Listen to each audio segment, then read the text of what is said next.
في سنة 1898 الإمبراطور الألماني غليوم الثاني قرر يزور دمشق. المدينة كلها طلعت تستقبله كأنها بتستقبل نجم سوبر ستار، وطبعا الإمبراطورة مراته كانت معاه. عينيها وجعت على حمار أبيض شكله ملوكي كده، لدرجة إنها قالت لوالي دمشق وقتها مصطفى عاصم باشا: أنا عايزة الحمار ده معايا تذكار لبرلين.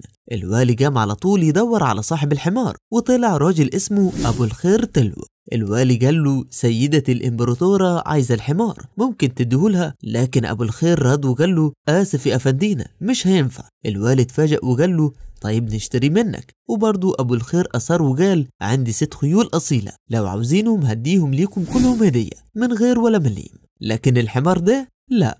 الوالي استغرب وسأله: ليه يا راجل، ده حمار؟ رد بالخير وقال: بص يا سيدي، لو أخدوا الحمار على بلدهم الدنيا كلها هتكتب عنه والناس هتسأل جابوا الحمار ده منين، والرد هيكون من الشام، وساعتها الحمار الشامي هيبقى حديث الناس، واحتمال كبير يتحول لسخرية، وهيقولوا يعني الإمبراطورة ما عجبهاش حاجة في دمشق غير الحمار، علشان كده لا هدية ولا هبيعه. الوالي نقل الكلام للإمبراطور والإمبراطورة، والنتيجة يا صديقي قعدوا يضحكوا من قلبهم، وعجبهم رد الرجل جدا، لدرجة ان الامبراطور امر بمنح ابو الخير وسام شرف رمزي. الراجل ده صديقي ما كانش بس عنده حمار مميز، دي كان عنده كرامة وذكاء يخلوه يسبق زمنه، وده مثال للناس اللي بتخاف على سمعة بلدها. لو عجبتك القصة دوس لايك وسبسكرايب، واستنى مني كل يوم حكاية اغرب من الخيال.